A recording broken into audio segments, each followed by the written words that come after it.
If we don't get what we want, one way or the other, whether it's through you, through a military, through anything you want to call, I will shut down the government. Okay, absolutely. And I am proud, and I'll tell you what, I am proud to shut down the government for border security, Chuck. Well, naturally, open borders Democrats, desperate to replace you with new voters, are digging in against the president. President Trump should understand there are not the votes for the wall in the House or the Senate. He is not going to get the wall in any form. Oh, no shock there. He's not thrilled about it. But what about the House GOP? Surely in their waning days of power, they have their priorities straight, so they'll finally support the president's agenda and the rule of law, right? We like Elf. I think Elf is probably my favorite is It's a Wonderful Life. It's one of my favorite movies of all time. I love It's a Wonderful Life. I watch it every Christmas. It's a thing I do. It's a thing I make my kids do. It's black and white. They're very confused about that. They're not the only ones confused. The cold, hard facts are this. Many Republicans have no desire at all to build the wall. They don't want to fund it, and they don't want it, or anything else that actually matters to the voters who elected them. Now, while they're still being paid to do the people's work, I think they've clearly moved on to merrymaking, frivolity, talking about old family movies and family favorites. Well, the administration, however, is doing its best to light a fire under Congress. We're going to do whatever is necessary to build the border wall to stop this ongoing crisis of illegal immigration. And that means this is a very, if it comes to it, absolutely.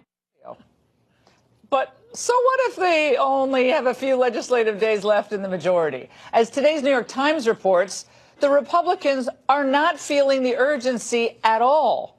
Quote, vanquished and retiring members are sick and tired of Washington and don't want to show up anymore to vote. Many lawmakers, relegated to cubicles as incoming members take their offices, have been skipping votes in the weeks since the House Republicans were swept from power in the midterm elections. And Republican leaders are unsure whether they will ever return. Oh, really? Then we as taxpayers should be unsure whether they're ever going to receive their last paychecks, or maybe a chunk of their fat pensions for that matter.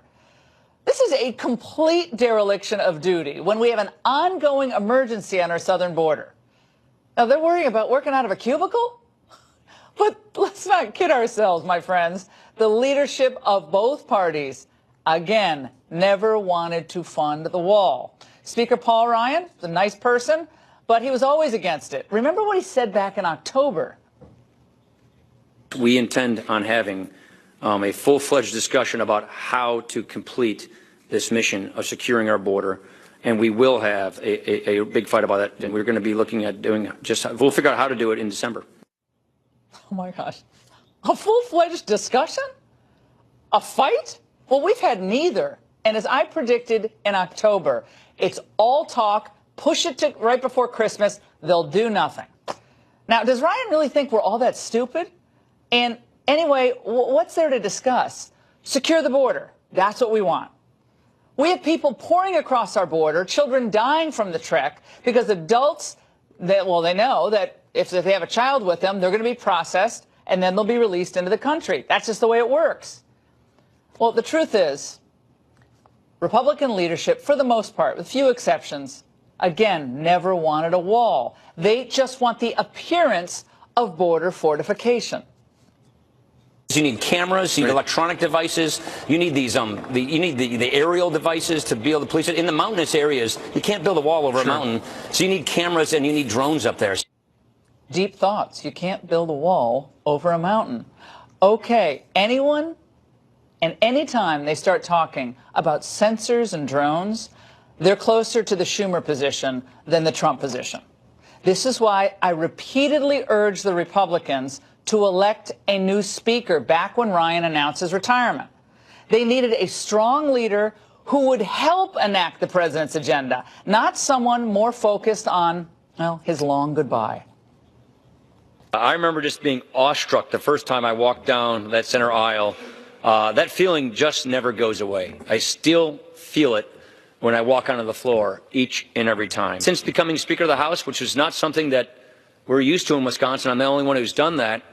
I appreciate the indulgence of the people I work for who, indulge the fact that I had other responsibilities in addition. Okay, well, that's sweet. That was a nice little farewell address, but we shouldn't have to indulge anyone working for us. Paul Ryan is a really kind person, and he's a nice man, and he's smart. And he always called the taxpayers his employers. I like that. So shouldn't we expect, and we the people expect our employees to work through their last day on the job? If we're in charge, we say work, right? Well, given the lack of initiative in the House and absolutely no direction being given by leadership, you might wonder how the retiring speaker is spending his time. Well, yes, prepare to put on a pair of fuzzy jammies and watch Paul Ryan, the series. A few days after he was sworn into office, I needed to know, what is it that you want to do? The first thing he said was tax reform. Our tax system is punishing all those qualities that make America great. It was political suicide. It was good work. It's what needed to be done. It's just that most members were really uncomfortable with it. I remember the difficulty Paul was having in making that decision. We mapped out a calendar and we saw very quickly, you can't lose a week. We're going to run out of time. It's going to push everything back and we're going to run out of time. Oh, that's good. Fire up the popcorn maker, kids. Come see how Paul Ryan did it. Well, I love how they're worrying about running out of time in that little documentary. We're running out of time. Well, we are running out of time for America. Now, this is my last week on terrestrial radio, and I'm watching a new podcast in January. A lot of you have already heard about it. But my listeners today had this to say about the Republicans' refusal to do what's right at the border. Purposefully incompetent, maliciously incompetent. Political opportunists. Infantile. Call your congressmen, people out there listening. Call them, tell them no matter what to back our president. And those are the nice things they said. Well, you may have to call your congressman, but there are reports that the Republicans are considering a continuing resolution scam where they would fund the government until September with no real money for the wall. Now, the people in the White House cannot allow this. They should not stand for this. Bring on the shutdown. For all the bluster and the worry about a government shutdown, we all should realize one thing. With the exception of tax reform, which frankly could have been a lot better, and VA reform, which was good and needed, the government has essentially been shut down. Shut down to the will of the American people for 2 years. Does that sound harsh? Well, I'm telling you the way it is, not the way you want it to be. The Republicans were elected to Congress to move the Trump agenda, and in many cases, they have frustrated it. That is a fact. They passed a massive defense spending bill without any offsetting cuts. So much for spending caps. They secured no asylum reform. They did not end chain migration. They failed to produce an infrastructure bill. And they blocked the president's efforts to fully fund his signature promise. And the reason why many of them got into office in the first place, well, it was supposed to be to build the border wall. Republicans are spending time and political capital this week on criminal justice reform, which I generally support. But this was not the reason the American people turned out to vote in 2016. It's also not an emergency, whereas the disaster at the border really is. So whether they're retiring or returning in the new year, Republicans should stay focused and in session through Christmas if necessary to get this wall funded. I know what you're saying. It'll never happen, Laura. It'll never happen. Well, guess what? This is our country. This is what they promised to do implicitly when President Trump was elected. And by the way, this goes for the White House as well. For the retirees, the holidays will be here soon enough. And they're going to have plenty of time to join Paul Ryan. They can binge watch things like It's a Wonderful Life. And even as our political life becomes anything but. And that's the angle. All right, joining me now with reaction is Matt Schlapp, chair of the American Conservative Union, and Luis Miranda, former DNC communications director. Matt, should the president veto any bill that does not give him adequate funding for this wall? Absolutely. There's nothing wrong with the Republican party finally making it clear to the Democrats that there's not a white flag every time we have a spending fight. And that's essentially what we have learned over the years, is that we lose these budget fights. Shutdowns are bad for our party, so we're just going to not fight anymore. And I think that is one of the biggest mistakes that my party has learned. And I'd like the president to stand up and realize that if we don't get it on a funding measure, no other measures pass. Well, I would say, Manuel, here's what happened. The president in, I guess it was April, Matt, correct me if I'm wrong, that he wouldn't do another omnibus. That's right. His instinct was right. His political instinct is so much better. Sign it. He almost remember that morning. It was, and I was like, oh, thank God, someone's. His instincts are so good politically. But the Republican leadership, I'm sorry, and I like Paul Ryan. It pains me to say this. I've always liked him very much as a person. I think he's a good person. Yeah. But he's not where the president is on this issue. I know you're not either, but as a matter for the country, we have thousands and thousands of people pouring across our border month after month after month. This is inhumane. It is environmentally a disaster for both Mexico and the United States. And it is a national security issue. That's all, and an economic issue. And we're sitting around saying, oh, well, we're going to do another continuing resolution. That is an abdication of leadership for the Republicans and the Democrats. And I'm telling you, people are not going to put up with this. Ultimately, they're not. Well, one of the problems is the president lost when he said that Mexico was going to pay for this wall. And so he has no leverage when he's now trying to make taxpayers foot the bill for a wall that he said all along Mexico would pay. You know how much the taxpayers pay every year for illegal immigrant health care? $18 billion. Put that in your pipe and smoke it. $18 billion just for the medical care for illegal immigrants. Who do you think who's paying that? Well, you know who's paying for that? You know what Mexico? else? No, we're paying you know for what it. Else you and I and you and I. Immigrants are Everyone also in this room is doing a lot for our economy in the fields. You saw what happened in Georgia. Are we going to that old trope in the fields? It's true. Yeah. Well, our crops rot on the vine. Okay, so 5% of the workforce. You said something important. 5% of the workforce. Everyone listening, I love you and I'm glad you're on the show, but 5% of the illegal immigrant workforce is in the fields. We could do a guest worker program and make that could be an easy fix. We could all sit around this table and fix that one. Let's do it. But don't make that argument about the strawberries in the fields. We got people in this country who need wages that go up, not down or flatlining, both legal immigrants who paid the price and American citizens. We had a bill in 2013 to do that kind of thing, to make E-Verify across the board, and Republicans blocked it. That's not true. No, as you know, the Democrats are very opposed to E-Verify. And I think actually if you look at E-Verify was part of the gang of if you look at that was just a Senate bill. If you look at just part of what's going on with this whole question of immigration, it doesn't matter what your politics are. You can't look at our southern border and not feel like this is travesty of American principles and the rule of law to not solve the problem. Let me put up a graphic. I want you both to react to this because, again, I don't think this is a Republican. I just hit the Republicans for the first 8 minutes of the show. Probably get lousy ratings, but guess what? That's the truth. People need to hear the truth of what's happening on like 300 yards from where we're broadcasting. Legal border crossings in November. We'll check it out. Look, put the full screen up, please. According to the CPB, 51,856 people were apprehended illegally crossing the border with Mexico in November. Those numbers were statistically identical to October 51,000. Among the last 6 years, only fiscal year 2017, though, has produced higher illegal immigration numbers in October and November. They're astronomically high. The number of children being brought across the border is also at an all-time high.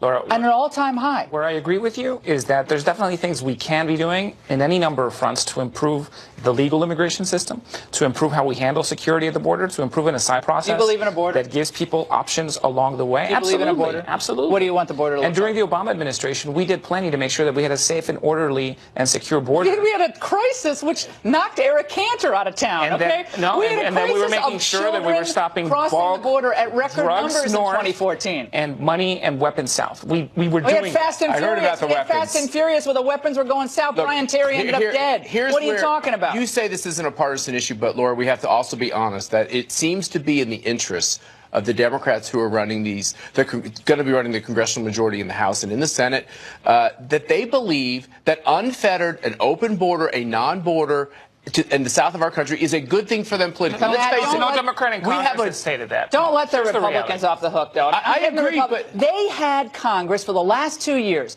They should have done this the first 30 days in Congress. They shouldn't have futzed around with all this other stuff. But their leadership the border. Want to build they the wall. Use it as an issue to rile up the base, and that's the problem. That it becomes an issue. I'm hitting the Republican Party. I'm not rounding up the base. Base is already spoken. I'm talking about what the parties, both of them in Congress, frankly.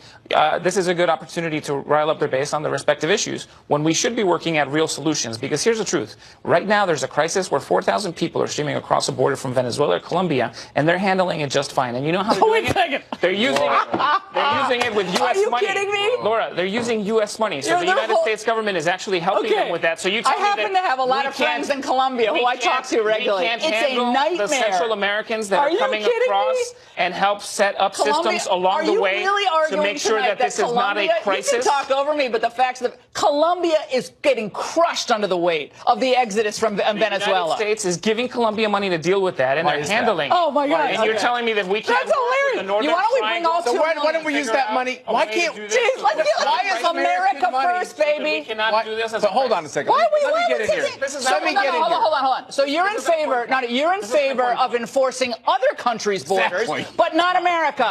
Bingo. That is not what I said, Laura. The point that I'm making is that we can be working with the Northern Triangle in a responsible way to make sure that we are treating the process in a way where we deny the smugglers, we deny the human traffickers, more people, more clients. Let me get in here. But we also process the asylum requests properly. All right, real quick. Just very quickly, Donald Trump is going to have to find some way to fund this wall. He better get it done. He's going to lose in 2020. He doesn't get this done. He is working with his lawyers to make sure he funds this wall without Congress. He better. You know, Donald Trump's got to stand. Mexico, and that's where he lost his battle. That's not why he lost it. Mexico is going to do a lot better with a new NAFTA, and that will, but we could tax remittance. You in favor of taxing remittances to Mexico?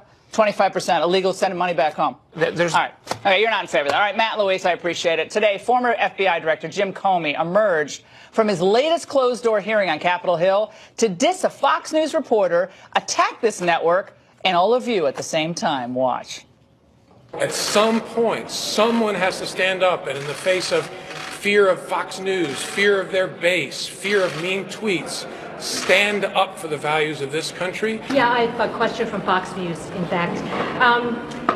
Your handling of the Flynn interview, how is it consistent with the investigation's roadmap for agents, the Domestic Investigations Operations Guide? It's entirely consistent in my view. Director Comey, the FBI's reputation has taken a big hit over the last year. Do you share any of the responsibility for that? No. The FBI's reputation has taken a big hit because the President of the United States, with his acolytes, has lied about it constantly. And in the face of those lies, a whole lot of good people who watch your network believe that nonsense. That's a tragedy. You dumb people, the good people, believe that nonsense. Despite his vertical stature, he came across as incredibly small, addressing our own Catherine Herridge that way. Here to react, Hoover Institute senior fellow Victor Davis Hanson, VDH. What does that exchange tell us about Mr. Comey? You know, I used to think he was a tragic figure, but he's becoming a comic figure.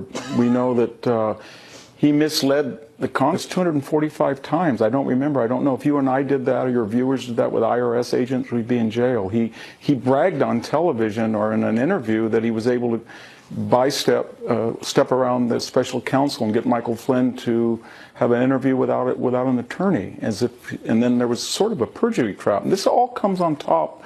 Remember, Laura, that in the email, the Hillary Clinton email investigations, the Inspector General said he conflated being an investigator and a prosecutor. He changed language of gross negligence so that Hillary Clinton would not be subject to criminal exposure. He wrote the conclusion before he'd even interviewed her.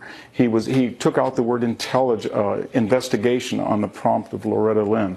We go to the FISA warrants. There he is again. He didn't tell the FISA judge that the dossier was a product of Hillary Clinton's opposition research. He didn't. But how about the condescending stuff, Victor? How about the little condescending? He has such a condescending air about him. Well, you're good viewers. Yeah, I think that's nonsense. Just dismissive. No, get out. I find him so teased. I can't believe his FBI director. No, I think he's a comic figure. That's why I said, because he quotes Reinhold Niebuhr when he tweets. He's a professor of ethical leadership. Yeah. He wrote a book called The Higher Truth. And instead of all this, as I said, instead of all this self-righteousness, we want self-introspection to see if he can square that circle of posing as this moral arbiter of everybody else's ethics. And yet he has been the most unethical FBI director in the history of the agency and has done more harm by not telling the truth and warping these investigations for political purposes by his own admission in some cases. When he said, I sort of massaged things because I knew that Hillary Clinton would be the likely winner of the presidential election. So there's this disconnect between Comey, the moralist, and the amoral behavior you know what's hilarious, of the FBI. VDH, 12 FBI agents have been reassigned or fired or retired under his these tenure. other cables today. I flip around when I'm getting and working on the angle. I flip it around, and they hang on his every word. I mean, Wolf Blitzer and those girls, it's like every time Comey comes out, it's like the Bobby Soxers and Sinatra. It's like, oh, Comey comes out. Like, oh, my God. You've been following the news on this subject over the last several months or last year? It's ridiculous.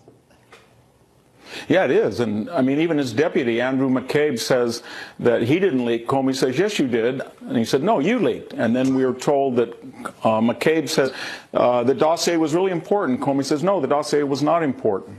And it's just this constant conflict of truth and by the author of a higher loyalty that really bothers Americans. And I think he should just stop the obsession with Donald Trump and really read Reinhard Niebuhr and then self-reflect and get rid of the sanctimoniousness. VDH is coming on radio with me, though, this week. All right, Victor, thanks so much. Nancy Pelosi says we have a moral responsibility to take care of migrant children. Fair enough. And we do once they're here. But where's she been when all those American children were being harmed by illegals? Up next.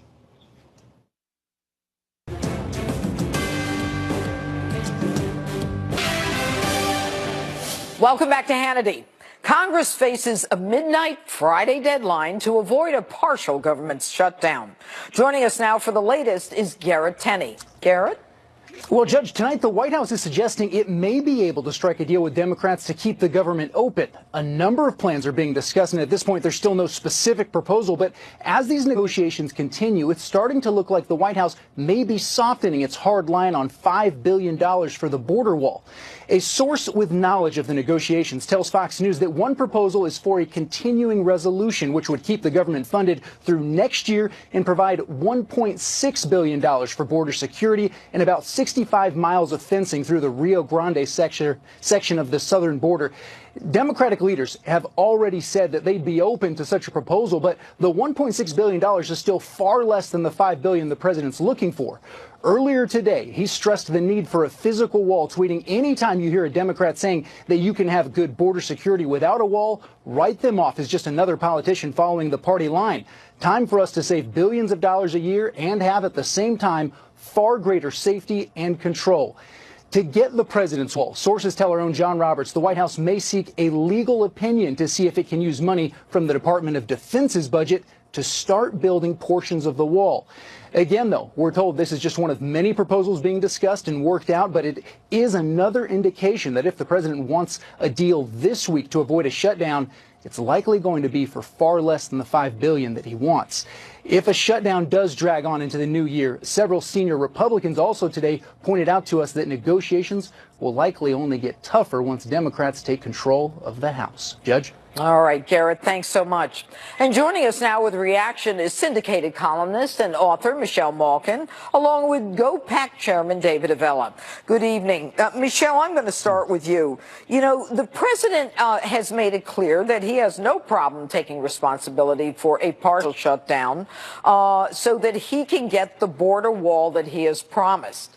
Now, it seems, just as we heard from Garrett Tenney and everything that's been happening, that he probably won't get more than the $1.6 billion.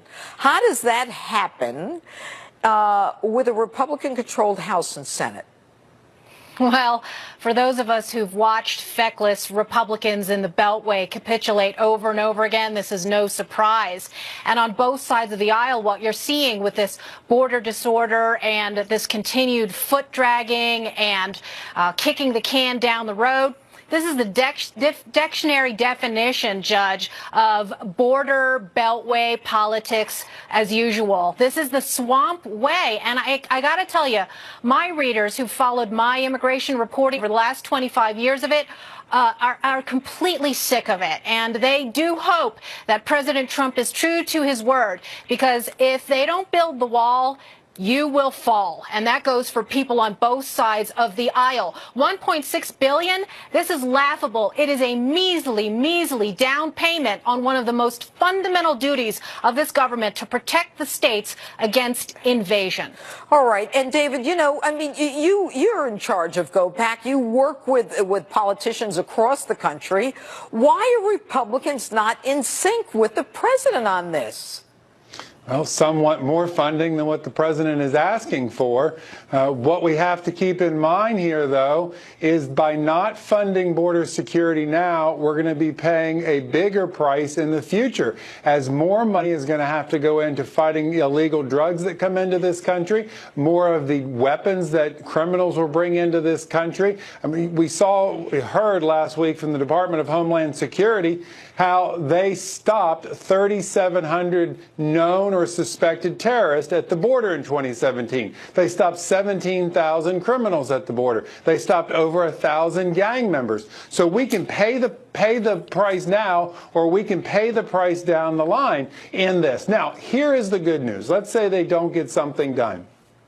If the New Deal that the president has been able to put together with Mexico doesn't have the economic activity that we think it will, that projections suggest it will, then there'll be new revenue coming in that will give the president actually a stronger hand to say, look, we now have the money coming in that now we should be funding border security. And the last point I want to make is how far Nancy Pelosi has come, that during Barack Obama's administration, she wanted to pass bills and then find out what was in them. And now all of a sudden she has to know everything that's in a bill before she'll pass it. And Michelle, what about the idea of using the Department of Defense budget?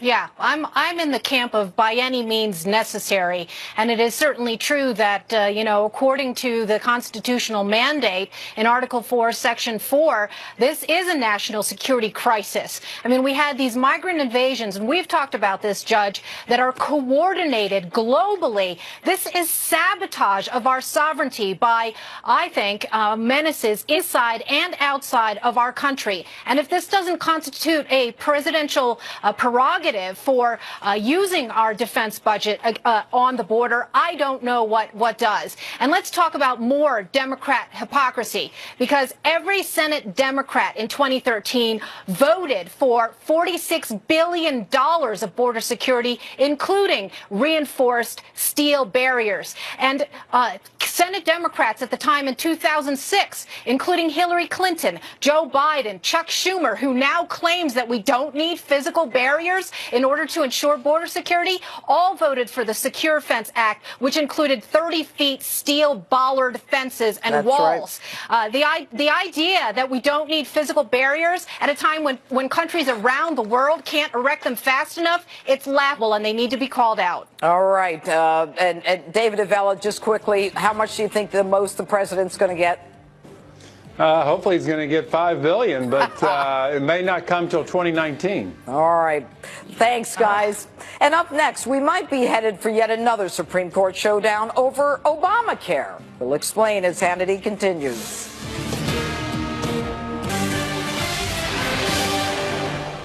Welcome back to Hannity. Late last week, a federal judge in Texas ruled Obamacare is unconstitutional. Now the case is likely to head to the Supreme Court. And many are wondering what Chief Justice Roberts and newly appointed Justice Kavanaugh will do. Today, President Trump offered to work with Democrats on a great replacement if Obamacare is scrapped. The Democrats are already freaking out.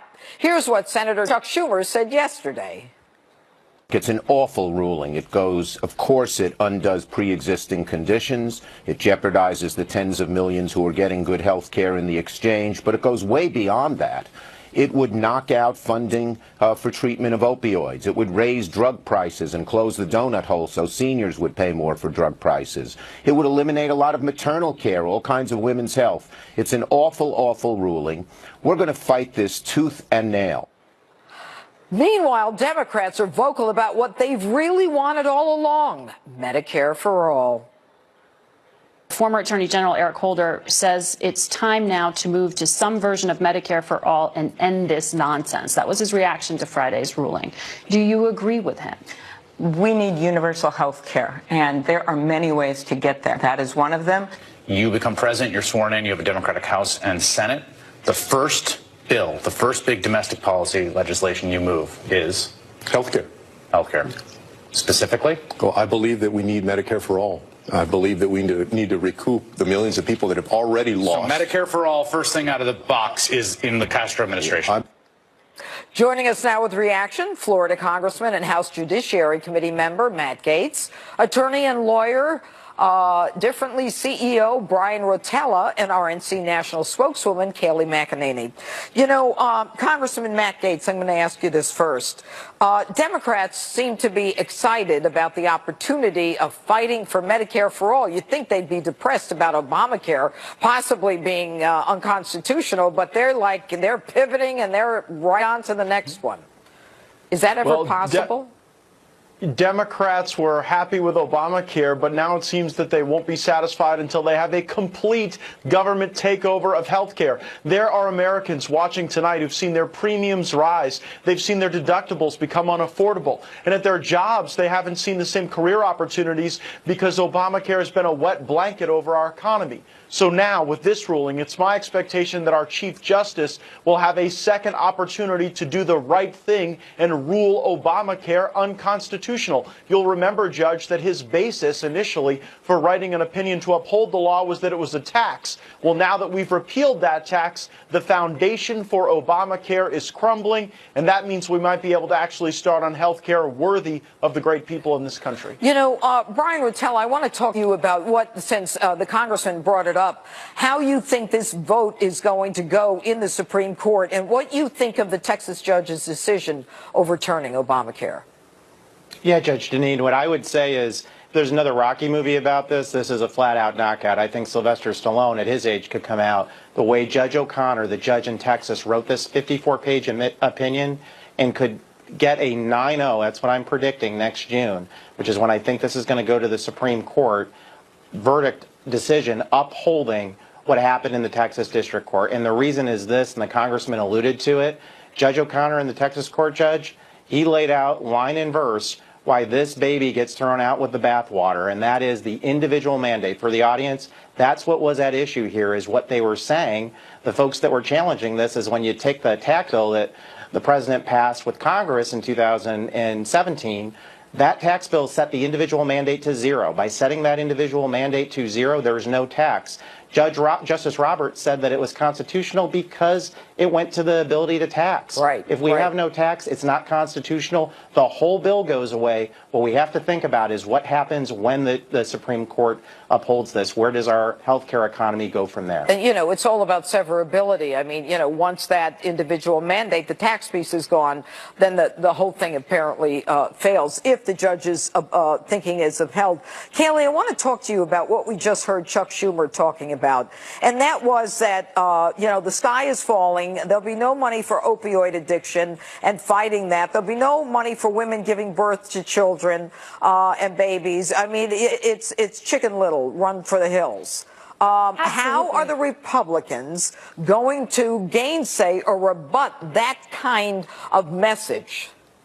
By telling the truth, those are scare tactics. Obamacare is staying in place until it is appealed up to likely the Supreme Court through the Fifth Circuit. So Obamacare staying in place, the onus is on Democrats to come to the table. We've put forward very fair-minded plans. Graham Cassidy was fantastic. If Democrats wanted to have a liberal Medicare for all, aka socialized medicine system, they could have done it. However, it would be at the state level. Meanwhile, the red states would have free market solutions and thriving health care. It was a fair-minded plan, but Democrats are not interested in solutions or affordable health care. That's why we have Obamacare, where the average premium has doubled. The only one who has taken an interest in solving the health care problem is President Trump, who put in place short-term health care plans, market-based solutions that have actually made this the only year we have not seen premiums rise since Obamacare was put in place. That is thanks to President Trump and the little he can do from the executive side. All right. And Matt Gaetz, finally, you know, the Democrats have refused to work with the president on just about everything. I suspect, and tell me if I'm wrong, that all they're going to do is have this mantra of Medicare for all, and they're not going to work to change anything in the run-up to the 2020. They've already voted against tort reform. They've voted against buying insurance across state lines, and they voted against block grants that would unlock the innovation at the state level that Kayleigh was just talking about. So I don't know what they're for, but they seem to be against the things that would lower prices for Americans. Thank you. All right, up next, part 2 of Sean's interview with Ambassador Nikki Haley. Stay with us. Here now is part 2 of Sean's interview with outgoing U.S. Ambassador to the United Nations, Nikki Haley. Take a look.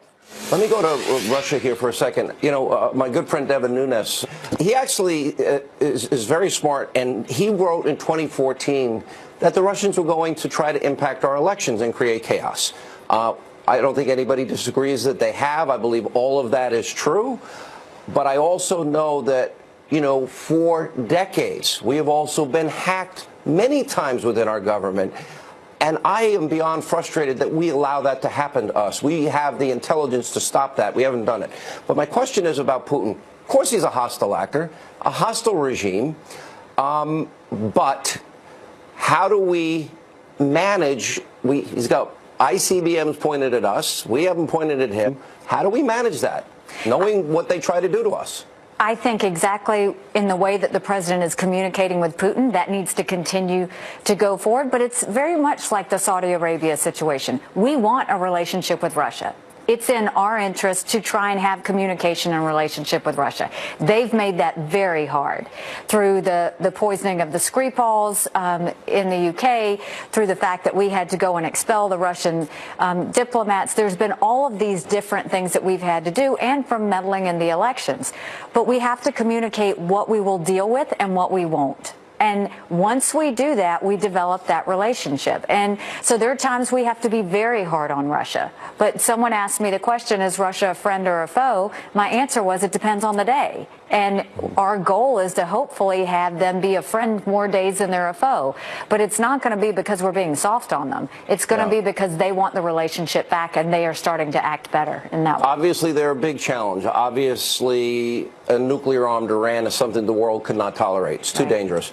But my greater long-term fear would be China, and their military buildup has been massive. There's no doubt about it. But on the other hand, I mean, even this past week, we see that China is moving to make trade concessions with the president on automobiles, on soybeans, things that are important to our farmers, our manufacturers. But what's interesting is the relationship that the president has, because every time he's supposed to have a 45-minute meeting, it goes on for 4 or 5 hours. There seems to have been a rapport that has been established, and they even seem to have been helpful as it relates to North Korea. But long term, I don't know what to make of them. I think that we have to always be cautious of China.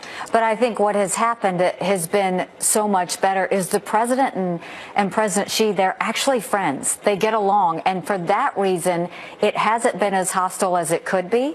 But at the same time, the president's not going to back down and let China have an advantage. And I appreciate the strength that he's shown. I appreciate how he's continuing to push hard.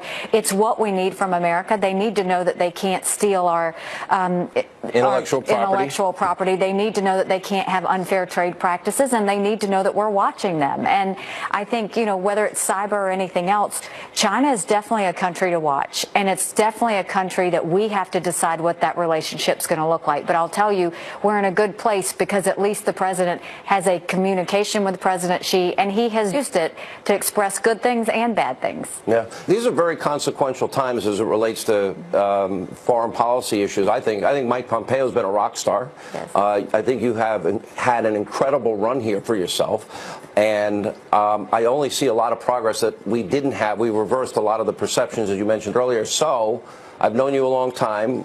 What's next for Ambassador Haley? I think I'm going to take a few days to sleep in, which I'm excited about. I'm going to certainly... A few days to sleep in. That's it? That's all you want? You know, I'm always going to have a voice. I'm always going to want to be involved in policy. I'm certainly going to support President Trump's reelection and kind of see where my feet fall. It's been 8 years of public service for me, 7 days a week, 24 hours a day. So I look forward to seeing what my options are. Okay, but now the real question. Have you given thought about running for president? Your name is mentioned quite often. I have not. And I know a lot of people talk about it, and I appreciate that. But the one thing I've always done is focus on doing my job and doing it well. And I wanted to serve the president and the American people with the best of my ability. I have done that and will do that up until December 31st. But it's not something my husband and I have talked about. It's not anything that we're thinking, just because I think that, you know, you can't think too far in the future. You just have to make the best of today and prove what you're capable of, and then things fall into place after that. All right, Ambassador, great job on behalf of the country. We appreciate it. Thank you so much, and we'll see you soon. Thanks so much. Merry Christmas, John. Merry Christmas.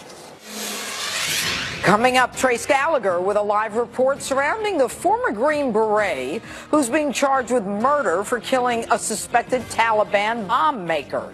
That's next. Don't go away. Documentaries, and as a vet myself who served in Iraq and Afghanistan, telling the stories of what those guys did in that moment is our job at Fox Nation. Start your free trial today. Go to foxnation.com and join now. Welcome back to Hannity. This weekend, President Trump announced he would be reviewing the case of Major Matt Goldstein. Major Goldstein is charged with murdering a suspected Taliban bomb maker. Trace Gallagher joins us live from the West Coast newsroom with the latest. Trace? Good evening, Judge. President Trump says he will review the case of Major Matt Goldstein, though it is very unclear if the president is considering a pardon. Being commander-in-chief means that any involvement could be considered unlawful command influence and could result in the case being thrown out. Major Matthew Goldstein was once awarded the Silver Star for Valor for his actions in Afghanistan and was under consideration for the Distinguished Service Cross. Then in 2014, when Goldstein was interviewing with the CIA and taking a polygraph, he acknowledged killing an alleged Taliban bomb maker who was suspected of killing 2 Marines. The bomb maker had been detained, but under strict rules of engagement, the Army was forced to release him. Instead of letting him go, Major Goldstein tracked him down and killed him, fearing the bomb maker would later target Afghans who were helping U.S. troops. After Goldstein's admission, the military launched an investigation, but closed it without filing charges. Then he said this in 2016 on Special Report. Watch. Did you kill the Taliban bomb maker? Yes. You willingly offered up these details. Right. At the CIA, right? That's correct. And that's where it all started. Pretty much. Partly because of those public comments, the Army has now reopened the investigation, and President Trump is supporting Goldstein, tweeting, quote, he could face the death penalty from our own government after he admitted to killing a terrorist bomb maker while overseas. The Pentagon calls this a law enforcement matter and says it will respect the integrity of the process. Judge. Trace, thank you. Unfortunately, that's all the time we changes that could